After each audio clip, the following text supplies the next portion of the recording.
take a seed, you plant it, you grow it, you dry it, you roll it, you smoke it, and it goes down smooth. Hey! Spanning the continent to bring you the truth about cannabis and marijuana law reform. I smoke pot and I like it a lot.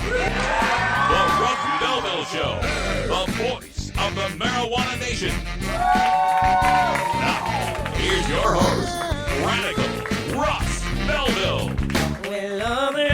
Good day, tokers and tokettes and non-toking lovers of liberty.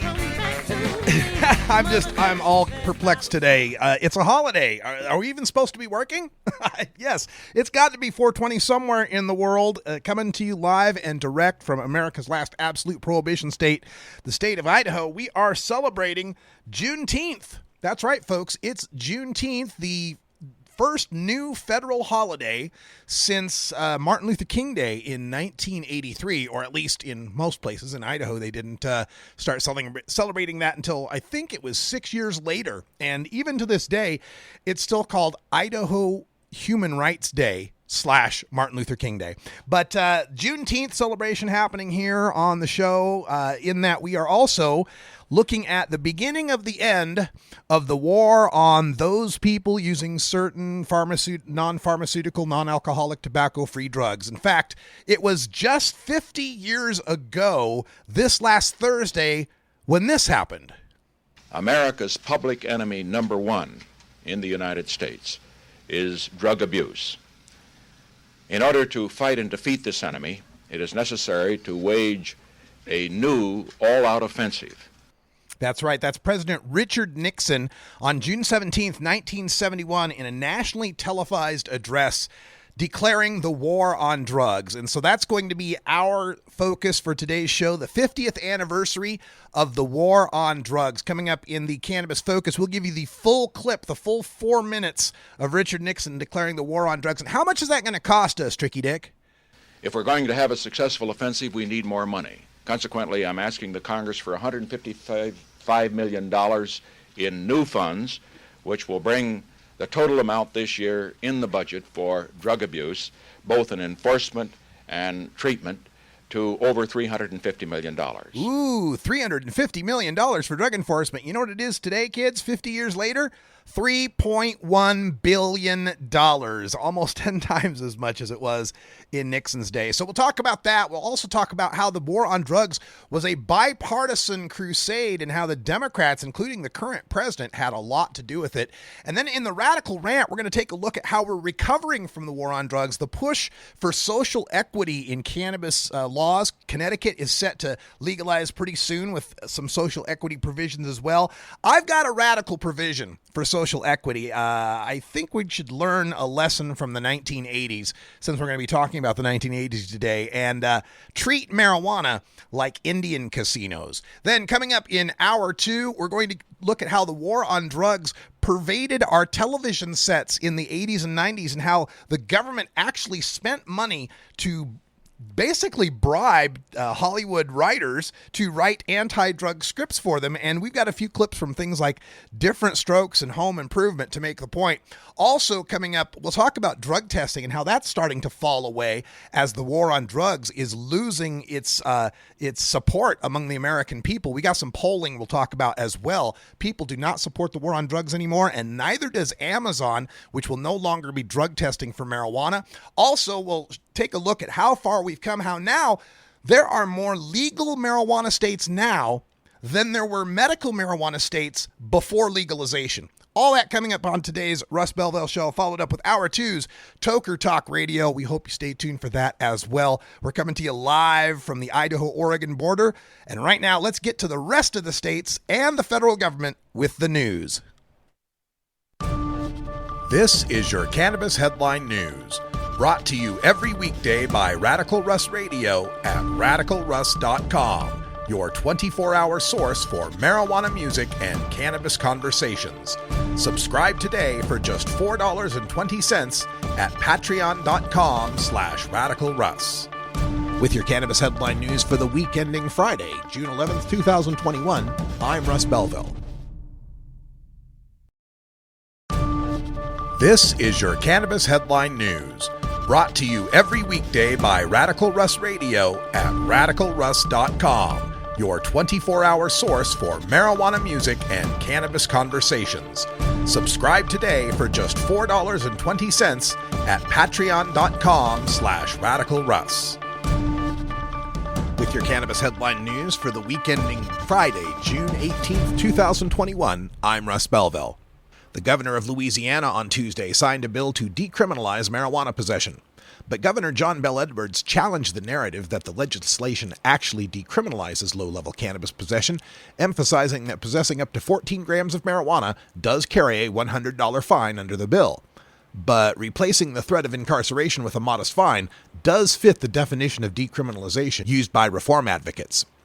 Louisiana lawmakers also sent Edwards a separate bill this month to let patients in the state's medical cannabis program legally smoke whole plant marijuana flower. He hasn't weighed in on that proposal yet, but he's previously cited it as an example of the type of incremental reform he expected to advance. Texas Governor Greg Abbott signed a bill to modestly expand the state's limited medical marijuana program on Tuesday. The legislation adds cancer and post-traumatic stress disorder to the list of conditions that qualify patients to legally access cannabis. It also doubles the amount of THC concentration that is allowed from 0.5% to 1%.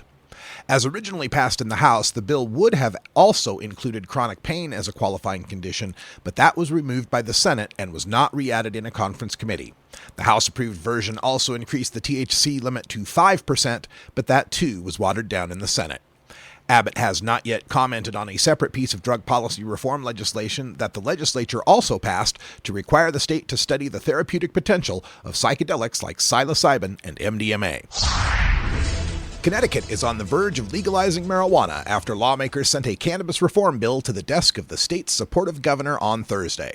The latest action, a Senate vote of 16-11, caps a drama-filled week that at one point saw Governor Ned Lamont issue a threat to veto the legislation he largely supports over a specific provision on equity licensing eligibility. On Wednesday, the bill passed the House of Representatives, which had amended the version adopted by the Senate a day earlier to remove the controversial language, necessitating Thursday's final vote on concurrence. If Lamont signs the bill into law as expected, possession of marijuana by adults 21 and older will become legal on July 1st. Commercial cannabis sales could begin as soon as next May, but the bill does not specify an exact start date. The Florida Supreme Court has killed another marijuana legalization ballot initiative, invalidating the proposal on Thursday because a majority of justices said its summary is misleading. This is the second citizen initiative that the court has nullified this year that would have established a regulated marijuana market in the state. Florida Attorney General Ashley Moody's office requested a review of both initiatives with the court and filed briefs opposing the petitions. And now the justices have handed down another defeat to reform advocates.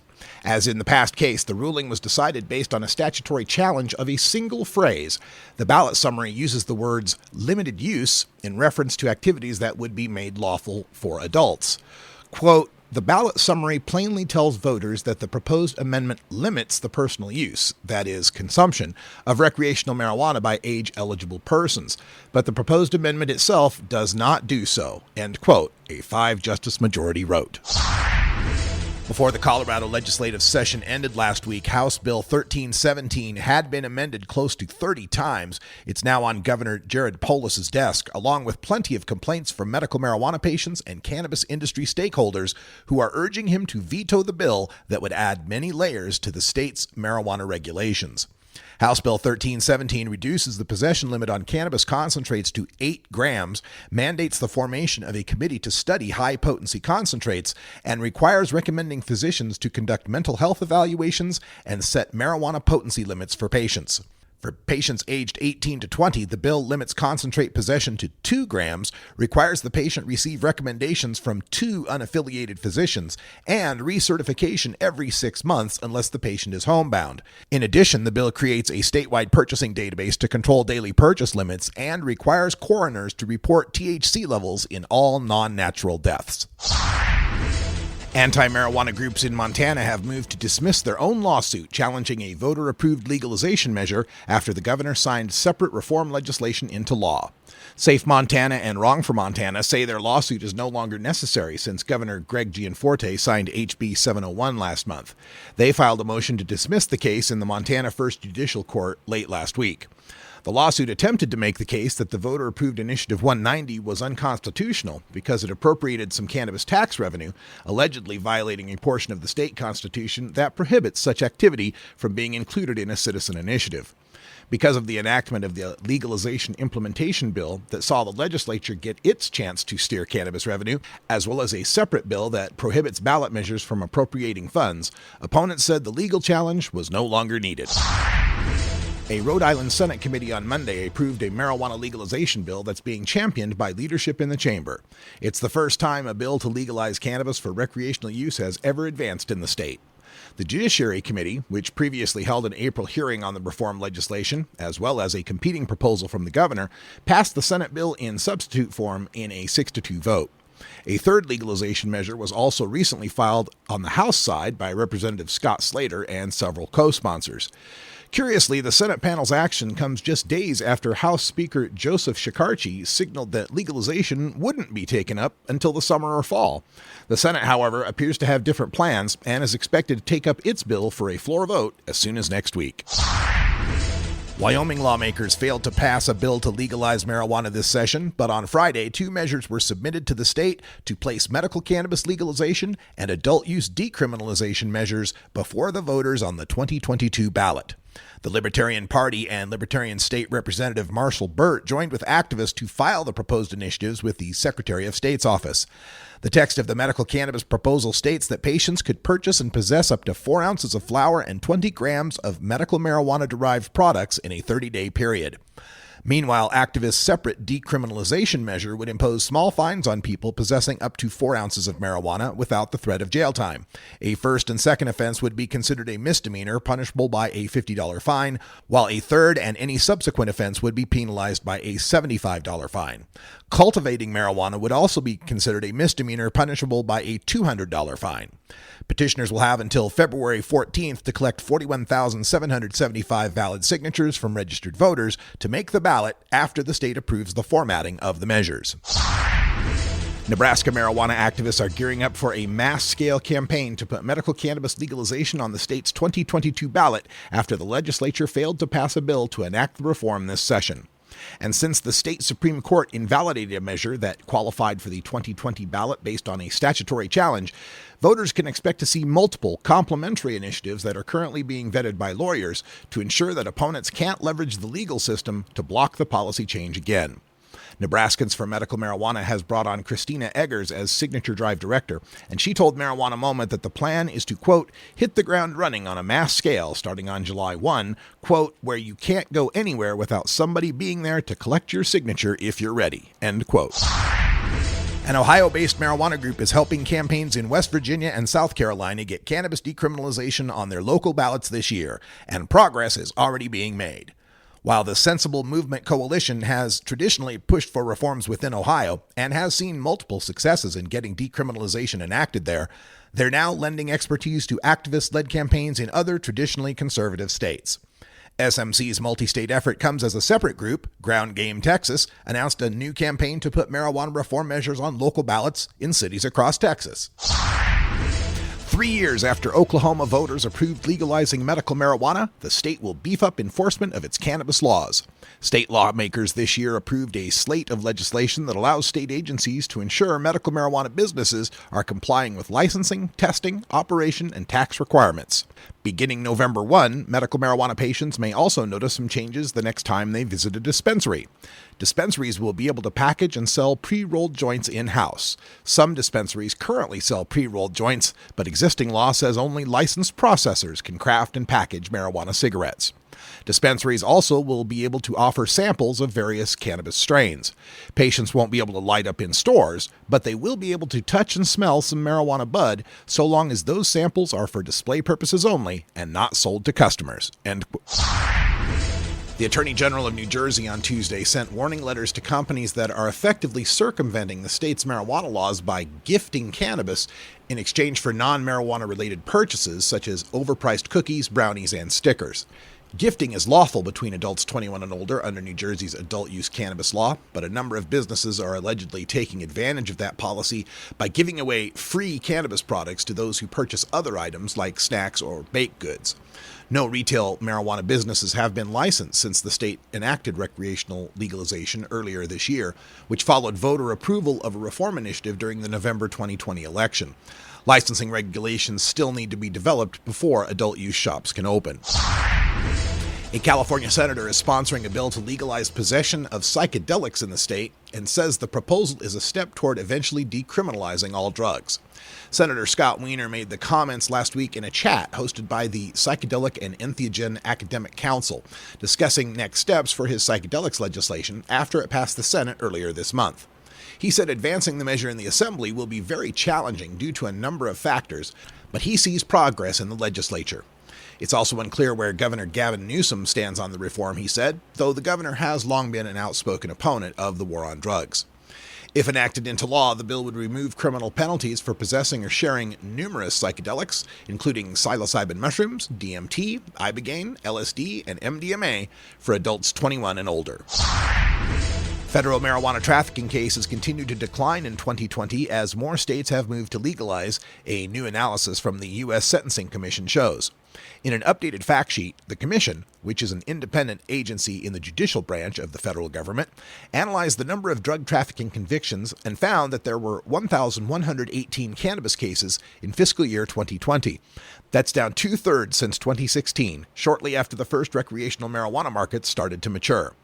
Advocates argue that the year-over-year decline corresponds with the growing number of states that have implemented legalization, and it also reflects a federal deprioritization of pursuing cannabis cases despite ongoing prohibition, as the war on marijuana continues to lose voter support. Federal prosecutions of drug-related crimes overall increased in 2019, but cases involving marijuana dropped by more than a quarter, according to an end-of-year report released by Supreme Court Chief Justice John Roberts in December. Civil rights groups are pushing for a vote on a bill to federally legalize marijuana to take place in the U.S. House of Representatives this month, but some activists who have experience in the state-level regulatory space are now proposing changes to the legislation to ensure that the market is equitable and empowers communities that have been most impacted by prohibition to benefit from the new industry. Without the modifications, they say, legal cannabis sales could end up in the hands of a few large corporations, quote, putting most small cultivators and retailers out of business, end quote. The proposals come from the Parabola Center, a newly established organization whose members include Shailene Title, a former Massachusetts cannabis regulator, that is working to inform legalization legislation federally and at the state level with the intent of promoting social justice-centered reforms. A first-ever bill to federally decriminalize possession of all currently illicit drugs and incentivize states to follow suit is being introduced in Congress. The measure, which will be filed later this week, is timed to coincide with the 50-year anniversary of President Richard Nixon's declaration of a war on drugs. Representatives Bonnie Watson Coleman and Cori Bush are sponsoring the legislation titled the Drug Policy Reform Act, drafted in partnership with the Drug Policy Alliance. The proposal would end the threat of incarceration for people caught possessing drugs for personal use.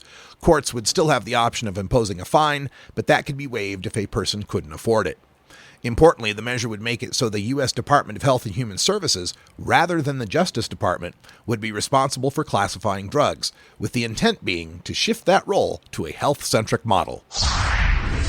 A new national poll from Data for Progress and The Lab found that more than 7 in 10 voters, or 71%, believe that federal drug policies are not working and that there is need for reform.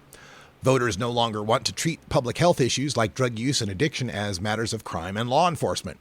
They support decriminalizing both drug possession, 59%, and the distribution of drugs in small quantities, 55%, while also shifting regulatory power over drugs from the Drug Enforcement Agency to the Department of Health and Human Services, 60%. Interestingly, when asked whether, quote, current federal drug policies are working and there is no need to reform them, end quote, a nearly identical rate of 1 in 5 Democrats and 1 in 5 Republicans agreed that the war on drugs is working, while just 1 in 20 independents agreed with that assessment. This has been your Cannabis Headline News for the week ending Friday, June 18th, 2021. I'm Russ Belville. Cannabis Headline News is heard at the top of every hour on Radical Russ Radio, and Friday's news is contained within the free Russ Belville Show live podcast. For daily downloads of Cannabis Headline News podcast to your device every morning, subscribe by becoming a patron of Radical Russ Radio.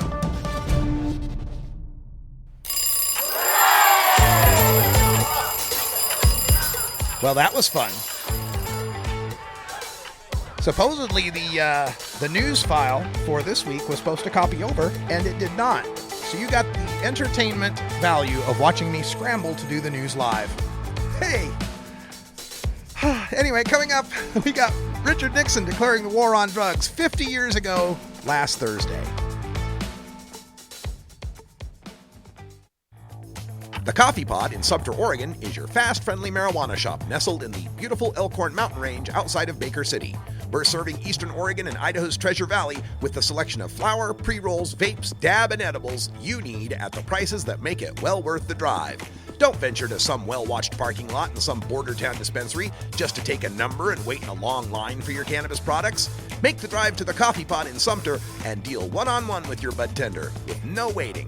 See, feel, and smell the products you're after and make your purchase knowing your tax dollars are helping a small tourist community that needs it. Plus, every dollar you spend is a point toward our Bong Bucks program that earns you coupons on glass and accessories. The Coffee Pot also honors our military, seniors, teachers, and first responders with a 10% discount. And as always, OMMP patients pay no 20% tax. Come on up to the Coffee Pot in Sumter, the first business on the left, on the side of the 2-story log cabin restaurant, and tell them Radical Russ sent you. You're not high. You're listening to the Russ Belville Show. And the crime, and the gangs, and the drugs. This American carnage stops right now. All right. Well, maybe you're high, too. Radical Russ here, reminding you that marijuana legalization doesn't just happen. Smart, dedicated activists have put their freedom and future on the line to make it happen. Like the activists at SSDP, Students for Sensible Drug Policy. SSDP alumni are now leaders in marijuana journalism at Marijuana Moment, Marijuana Government in Massachusetts, and even leading the Drug Policy Alliance. Get involved with the SSDP chapter on your college campus or form one. Everything you need to get started can be found at ssdp.org. And keep it here on Radical Russ Radio for conversations with leaders from this organization, the best marijuana music, and the latest news about cannabis. The world of cannabis is evolving at a frenetic pace. The Russ Belville Show gets behind the headlines to take a deeper look at breaking news in our Cannabis Focus. Today in the Cannabis Focus, we're looking at 50 years ago yesterday, June 17th, 1971, when President Richard Nixon declared the war on drugs by calling drugs public enemy number one and dedicating the entire weight of the federal government to stamp out this scourge of drug addiction. Understand the context that just the year prior, the Supreme Court had declared the Marijuana Tax Act unconstitutional after being sued by Dr. Timothy Leary, and they were desperate to come up with some sort of way of controlling drugs, and that's where we lead to the drug war apparatus that we're still living with today.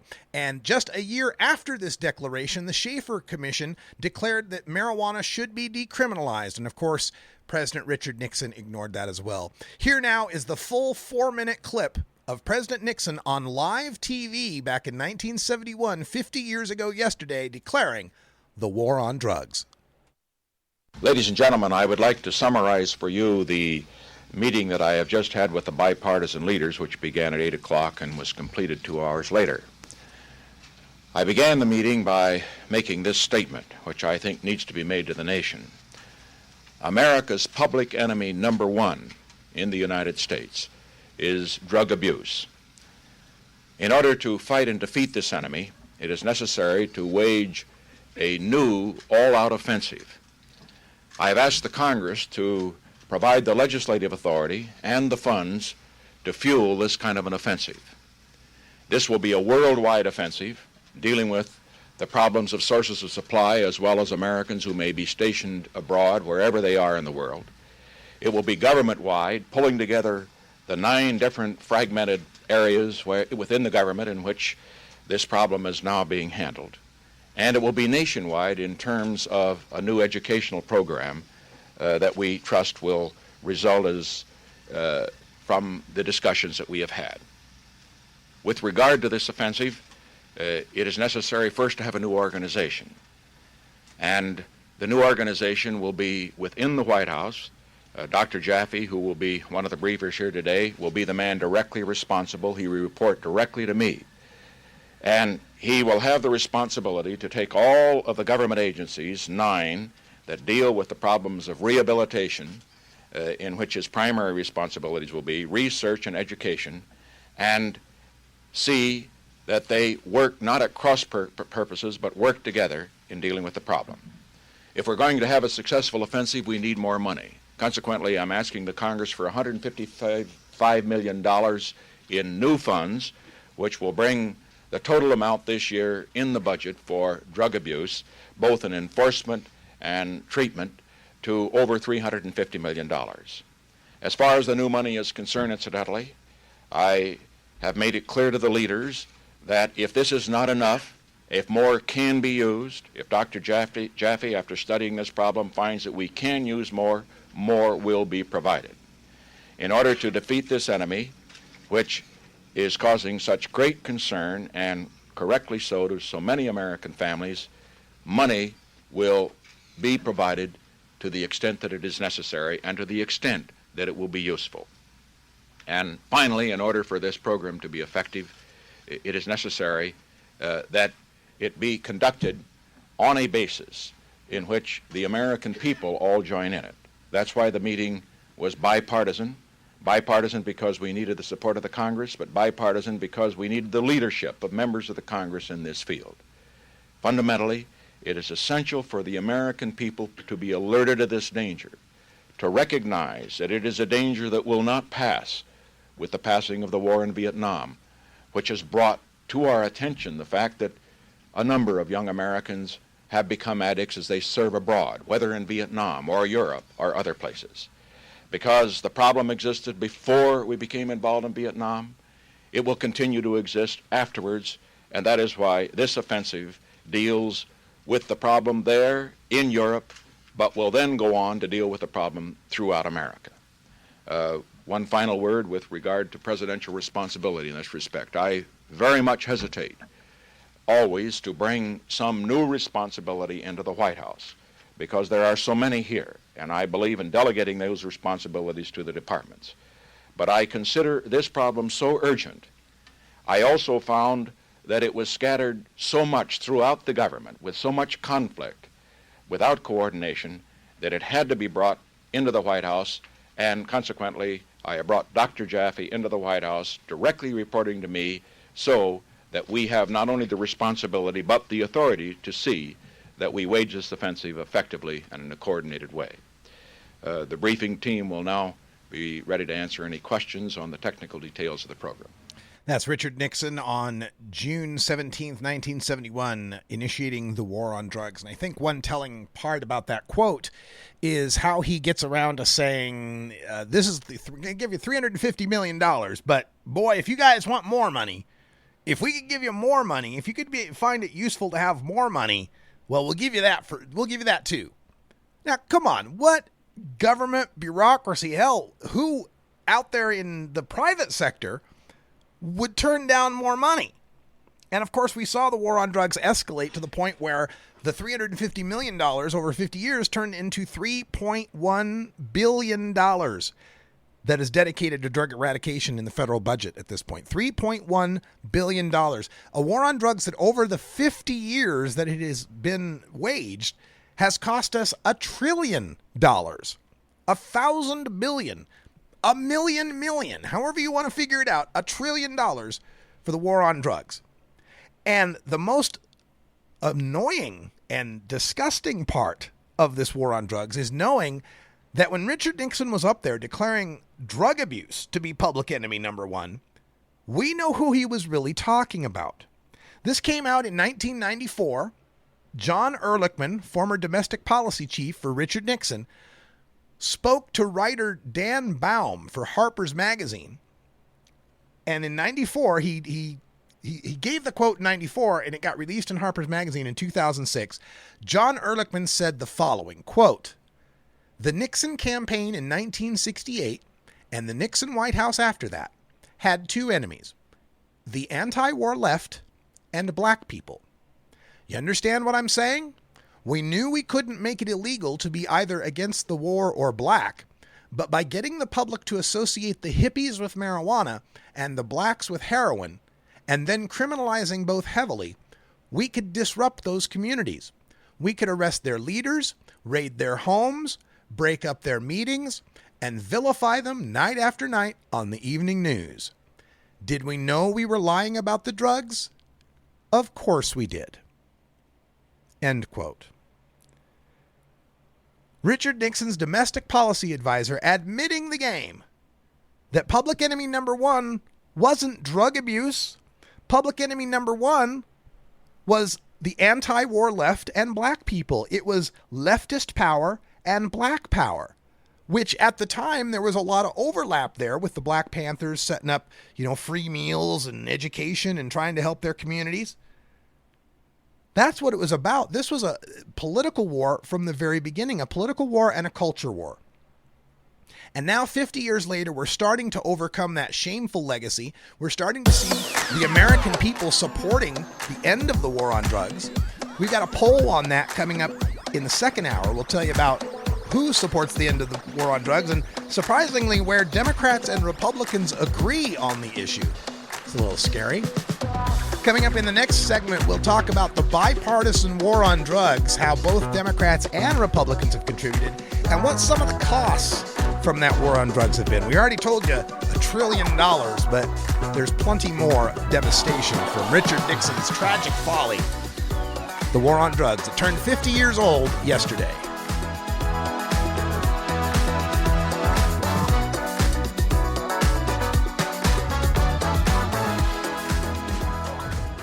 Radical Russ here for the Idaho Citizens Coalition for Cannabis. Since 2010, the members of the Idaho Citizens Coalition have been fighting to legalize marijuana in America's last absolute prohibition state. We believe Idahoans deserve legal access to the cannabis plant in all of its forms.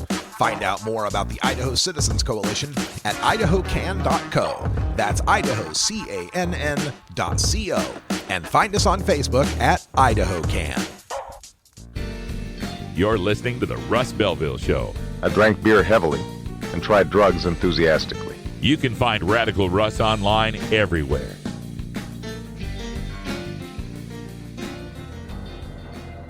In the interest of fair and balanced journalism, The Russ Belville Show presents the anti-drug public service announcement of the day. In the next few months, the motion picture industry and theater owners will be bringing you a series of messages like the one you just saw. I don't think anybody will miss the point. The thrill can kill. The drug dealers need to know that we want them out of our schools, neighborhoods, and our lives. And the only way to do that is to take the customers away from the product. Say no to drugs and say yes to life. Of course, your local drug pusher may tell you a little something different about these drugs.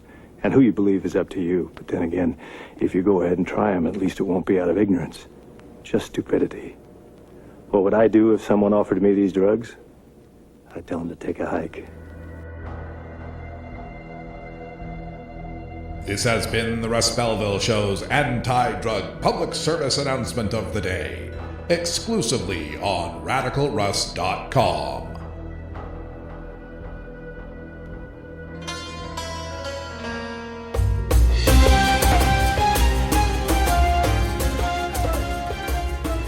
"25 minutes to 5 o'clock here in the Mountain Time Zone. Coming to you from the border of Idaho and Oregon. Couldn't be two more different states when you cross that river, let me tell you. The war on drugs has turned 50 years old. 50 years old in a day as of today, and I want to give you a breakdown of some of the costs, some of the devastation of this war on drugs. And as we do, let's keep in mind that it's been a bipartisan war on drugs. Yes, we had Richard Nixon, a Republican, who initiated the war on drugs. Then Jimmy Carter was president, and while he tried to de-escalate the war on drugs, he did actually call for Congress to decriminalize possession of an ounce of marijuana. But it went nowhere toward the end of his administration. And then, of course, that went on to the administration of Ronald Reagan, who escalated the war on drugs. And you heard his wife, Nancy, in the anti-drug public service announcement as a part of that escalation. And coming up in hour 2, we're also going to take a look at how the war on drugs escalated in our media, how TV and movie producers were actually paid by our federal government to insert anti-drug storylines into popular TV shows and films. So that's coming up in hour 2. But as far as some of the economic consequences and the carceral consequences, we talked about how since 1971, the war on drugs has cost the U.S. about $1 trillion. In 2015, the federal government spent $9.2 million every day to incarcerate people with a drug-related offense. $3.3 billion annually. This is all coming from a fact sheet presented by the Center for American Progress, and this was written in 2018, so might be 3 years off on the data, but it's still pretty compelling here. State governments spent another $7 billion in 2015, on top of the 3.3 spent by the federal government, another $7 billion in 2015 to incarcerate individuals for drug-related charges. So if you add up federal and state, we're talking $10 billion a year to keep people locked up for drugs. Now, when it comes to the people being locked up, every 25 seconds in 2018, people were being arrested for drug possession. Every 25 seconds, someone's getting arrested. The number of Americans arrested for possession has tripled since the 1980s, since 1980 itself, reaching 1.3 million arrests per year in 2015. And the arrests for possession are 6 times the arrests for sales. You know, oftentimes we hear about this law enforcement. We need to, take away the dealers. We need to cut down the dealers. Well, 1 out of 7 arrests is for a dealer. The rest are for people that are just using marijuana. 1/5 of the people who are incarcerated, that's 456,000 people. 1/5 of all the people in jail or prison are there for a drug charge. Another 1.15 million people on probation or parole for a drug charge. And it doesn't have much benefit. When we incarcerate people for a drug-related offense, it doesn't really reduce any substance abuse rates. It doesn't really help any. Instead, you lock someone up who's got a drug dependence issue, that's linked with increased mortality from overdose. Because what happens is you get them in prison, they've gone cold turkey, they get out of prison. First 2 weeks after release from prison, they're 13 times more likely to die than the general population. Why? Well, they go out, they've gotten cold turkey clean. Now they go out and they get their first fix. And what they thought was their limit is now no longer their limit. They got far, far lower ability to withstand the drug. They've got a tolerance for it. They've lost their tolerance for it. The leading cause of death among recently released individuals is overdose. And it doesn't really have much effect on public safety. Crime rates have gone down since the 1990s, and researchers attribute almost all of that to factors other than incarceration. Like, police and arrests and locking people up isn't what reduces crime. That's a reaction to crime. That's how you deal with crime after it's happened. If you want to stop crime from happening, you get people educated. You get people better pay, better jobs, a social safety net, mental health care. These are the things. Birth control. A surprising amount of the reduction in crime is attributable to the legalization of abortion in 1971 as well. That's right. Look up authors that wrote the book Freakonomics. I think if I remember correctly, they attributed about 30% of the decline in crime rates since the 1990s to the fact that that's the age where the young men who'd be 15 to 19 to 21 who got aborted after 1971, they were no longer around to commit the crime. I know it sounds crazy when you say it like that, but it's true. giving people access to family planning, giving people a safety net, giving them something to live for, and taking away a large degree of the desperation in their life not only reduces crime, it reduces the use of drugs too. But it's a whole lot easier to have politicians demagogue on being tough on crime and tough on drugs, and we're going to lock people up and throw away the key and 3 strikes and you're out. As if that's a solution to the problem. No, it's a reaction to the problem. It doesn't stop people from using drugs. The entire point of addiction is the fact that you cannot stop, that you will not react to negative consequences for your use. So locking people up, reducing their tolerance, taking them out of being able to get the drugs they're used to, relying on whatever gets smuggled into the prison, that's the effects that we've had from these 50 years of this drug war, and it's time to end it. And of course, what it's done to the communities of America, the minority communities, and with respect to our law enforcement community. You know, there used to be a time when we revered the beat cop, and it was, to protect and serve, and they were the guy you would call for when something's going wrong. Now, it's no longer to protect and serve, it's to search and seize. It's to stop and frisk. It's to manufacture some way to make a drug arrest that's an easy, provable case that comes with lots of overtime for the cops, instead of doing real police work to stop real criminals, violent people, rapists, child abusers. Those cases are harder. They require investigation. They require more solid proof and sourcing. The war on drugs has ruined policing and ruined communities of color's interactions and relationship with policing. Black people are 4 times more likely to be arrested for marijuana than white people.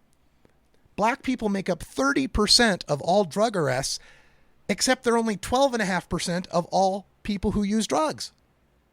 They're 6 times more likely to be incarcerated for a drug-related offense than a white person, even though black and white people use drugs at about the same rates. 80% of the people serving time for a federal drug offense are black or Latino. In state prisons, it's 60% for drug charges. The average defendant convicted for a drug offense will serve the same amount of time, about 58 months on average, as a white offender for a violent crime, 61 months. Let me say that again. In the federal prison system, a black guy convicted for drugs is going to stay in prison about the same amount of time as a white guy convicted of a violent crime. And when it comes to charging, the people of color are 70% of all defendants convicted with mandatory minimum sentences. Prosecutors are twice as likely to seek a mandatory minimum for a black defendant, and black defendants are less likely to receive relief from mandatory minimum sentences. This is all part of this war on drugs. And speaking of those mandatory minimum sentences, we can thank the current president of the United States, Joe Biden. That's his bipartisan contribution to all this, having been the author of the crime bill, the 1994 Clinton crime bill that helped to put 100,000 cops on the street and to help ramp up mass incarceration. He was a driving force between the anti-drug abuse acts of 86 and 88. He wrote in the Office of National Drug Control Policy, created the Drug Czar's office. So this has been a bipartisan war on drugs for the past 50 years, and it's good that we're finally having a bipartisan response to getting rid of it. We'll talk a little bit about that in hour 2, how we've got new bills to end the war on drugs that are coming up, and we have lots of support. We're going to take a break, and when we come back, time for a radical rant. Treat marijuana like Indian casinos.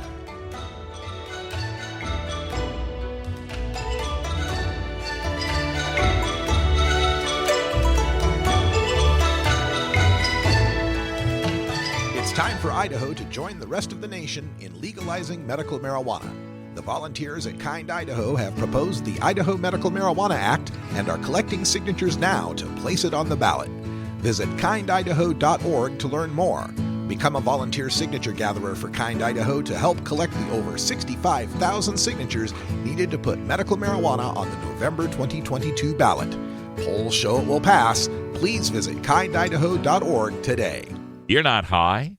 You're listening to the Russ Belville Show. Some of the people who were taking marijuana for those purposes, the coroner believed after they died there was drug interactions. Okay, maybe you're high too. And now, Puff Pass Ponder with Radical Russ.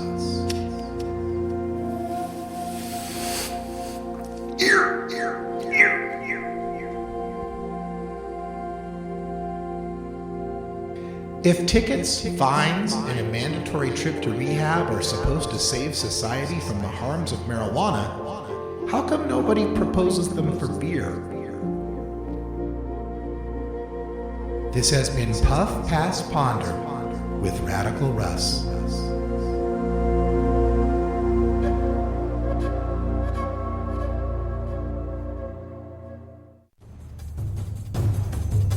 Warning. Hits taken on this show are larger than they appear. Do not try this at home. These people are professionals. Or at least they aim you to say that.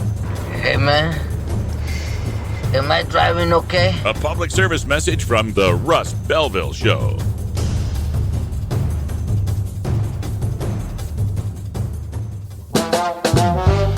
Now, as a service to listeners considering the use of pharmaceutical medications that, unlike marijuana, are approved for medical use by the Federal Food and Drug Administration, the Russ Belville Show presents the Big Pharma Ad of the Day.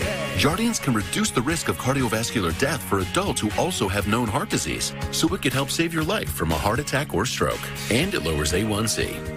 Jardiance can cause serious side effects, including a rare but life-threatening bacterial infection in the skin of the perineum. Whoa. Wait a minute. Say that again?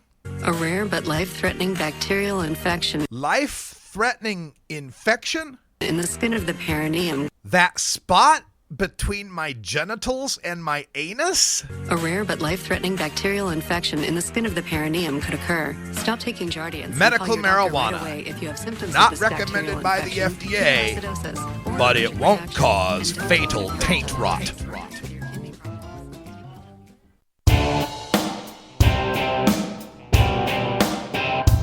We must wage what I have called total war against public enemy number one. I support a change in law to end federal criminal penalties for possession of up to 1 ounce of marijuana.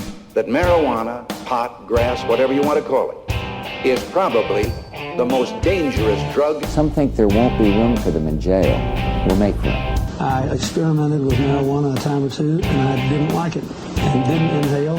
One major responsibility is to encourage people to use less drugs. Entirely legitimate topic for debate. Radical Rant. Connecticut is poised to become the 19th state to legalize adult use of marijuana, and as part of the roller coaster ride the bill took this week, it faced a potential veto from the governor if the legislators did not fix problems that he saw with its call for social equity. And social equity, of course, is the idea that the ending of the war on marijuana and the beginning of commercialized marijuana should help to repair and recompense people whose lives and neighborhoods and communities were devastated by the war on drugs. We just told you some of the statistics about this, of how black people and Latino people have borne the brunt of the war on drugs, with being more likely to be busted, more lengthily incarcerated, more harshly treated in every aspect of the war on drugs. And so the governor, what I understand from the reports, was upset that the social equity provision was one that would grant that status to someone who had been previously convicted under the war on drugs, someone who'd been busted for weed, for growing it, for selling it. And apparently that was a problem because under that sort of standard, a rich white guy could qualify. Hey, there's certain, some rich people, every now and then it happens, rich white guys get busted too. And so some guy who might have had a weed bust from, 1990 when he was in college, then grew up to become some hedge fund manager, would then be eligible as a social equity applicant. So that, of course, had to be changed. And I believe the fix was to come up with an income cap, which is also somewhat problematic because then you're saying the black person who grew up in the hood that was over-policed, who got a marijuana bust while he was young in the 90s, who then became an MBA and made a whole bunch of money, they wouldn't be available as a social equity applicant, even though it was their neighborhood and they had to overcome living in that neighborhood and the over-policing of the war on drugs, but they wouldn't be eligible either. And it just points to what I believe is bending over backwards to try to do something that is racial without looking like you're doing something that is racial. Do you get my point? Because what I really believe is happening here is that people are upset by the idea that there was a war on drugs that busted black and brown people. But now that it's going to be legal, those same black and brown people who were busted for selling weed in the past aren't able to sell weed legally in the future because it's now a legal commodity. And with everything in capitalism that's a legal commodity, it takes money to get involved. It takes money to hire, your people. It takes money for the overhead. It takes money for licensing. It takes money. And who has money in this nation? White people. Why? Well, for years, for slavery, from Jim Crow, from redlining, from all sorts of reasons. But for somehow, marijuana becoming a legal commodity is supposed to overcome capitalism. Marijuana is supposed to be unique among all products and not favor rich white guys. Well, if that's the point, if that's what we're trying to do, let's just stop mincing words. Let's just say, hey, we don't want white people to get rich on this. No white people allowed. No more white folks getting involved in the marijuana industry. Let's just treat it like Indian casinos.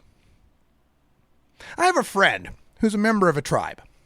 And this friend gets more money, income, per month than I make in 2 years. And that income, that money coming in as a monthly check is a stipend. It's just part of the profits from that tribe's casino that they have.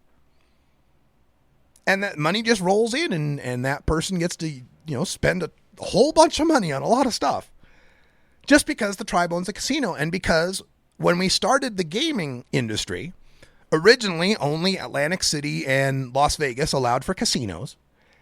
But then we relented and let Indian tribes start to have casinos because they're on their own tribal land, so they have some sovereignty. A sovereignty that we usually ignore for most things.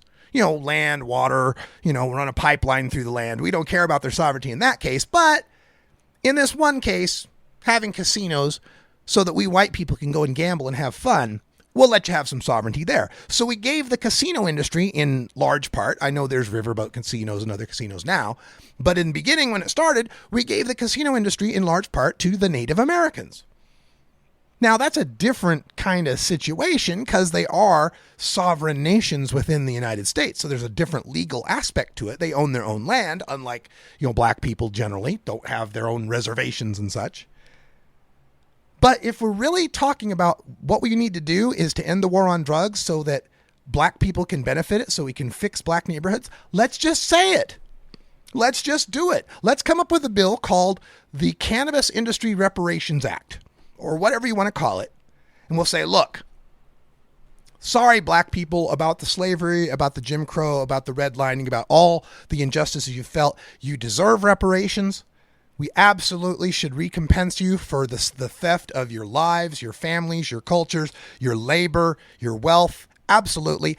Nothing we do could ever fully repay that sin debt. Nothing America could ever do could fully repay it. But we will give you the weed industry. You can have the weed industry. The weed industry is for black people only. If you want to own a dispensary, you have to be black. Your growers, 50% have to be black. A majority of your growers have to be black or Latino. A majority of your bud tenders have to be black or Latino. Let's just do it. Let's just say so. Let's just make it the whole drug industry. Since we're ending the war on drugs, you can distribute the marijuana, the cocaine, the heroin, the MDMA, the You know what? Let's give the psychedelics to the hippies, though. Let's give the white hippies the psychedelics, though. Because you go back to that Ehrlichman quote that I gave to you at the top of the hour. Remember, the Nixon was trying to fight the anti-war left, a.k.a. the white hippies, and the blacks, black power. So since the war on drugs targeted the white hippies and the blacks, we'll give the blacks the most of the drugs, but the white hippies, and you got to be a hippie. You can't just be any white guy MBA. You have to have long hair and Birkenstocks and more than 3 tie-dye t-shirts and a bootleg recording of the Dead. If you've got all of those things, then you, Mr. White Hippie, can be part of the psychedelics industry. Although the natives are going to want the peyote and some of the other stuff. So maybe just the chemical psychedelics like the MDMAs, the DMTs, LSDs, the alphabet stuff. The natural stuff, we'll let the natives keep that. Or, hey, let's go back to, the original. The original war on drugs began with the banning of Chinese opium dens. So perhaps the opioids, we'll let the Asians have the opioids. The blacks can have the marijuana and the heroin and the cocaine, the plant-based drugs there, marijuana, heroin, cocaine. And then the entheogens, the psychedelics, that's the white hippies. They get to have that. I'm being somewhat facetious here, but I'm trying to make a point. And the point is, let's just get to the root of what we're trying to do. Because I think what's left unsaid in a lot of this is that by ending the war on drugs, we're taking money out of those communities. Because those communities have relied on the side hustle for a long time now. Now, that's not to blame. If you're locked out of other industries, if you're locked out of getting better education, then slinging bags of weed on the street might be your only option. And now we're taking that option away. Let's be honest. Legalizing weed means we're putting a bunch of black and brown weed dealers out of business. So if we're being honest and saying, hey, we're hurting them because we're taking their illicit business, then we need to legalize their business. That's the other problem we've had with legalizing marijuana. We said legalize marijuana. We didn't say how. We should have been saying legalize what people are doing with marijuana now. Legalize the weed dealer with the backpack and the Ziploc baggies. Legalize that guy. Sure, we could have some minimal amount of licensing. Maybe a yearly license costs $200 or something. Maybe a yearly inspection of the grow. But you don't want to put too much overhead on that, or he's just going to go back to being the illegal weed dealer. Let's just be honest about what we're trying to do, though. And when I see Representative Cori Bush and other people saying, the war on drugs was against a war. She said the war on drugs was a war on black and brown people. Again, ignores the fact of the hippies, the liberal hippies, the white hippies they were going after too. I personally have 2 friends who have each done over 2 decades in prison for nonviolent marijuana offenses, both white men. So yes, the war on drugs devastated the black and brown community. We won't get away from that, especially on Juneteenth. But let's not forget that the war on drugs had collateral damage of all races, of all people, of all communities. That's all the time we got for Hour 1. Stay tuned. Hour 2 is next with a look at the war on drugs on TV, clips from different strokes, home improvement. I forget which one the other one. Did I get there? Oh, Saved by the Bell. We got to have the Saved by the Bell. For everyone here in America's last absolute prohibition state, I'm Radical Russ. Thanks for joining us, and until next time, take care of each other, tokers. You take a seed, you plant it, you grow it, you dry it, you roll it, you smoke it, and it goes down smooth.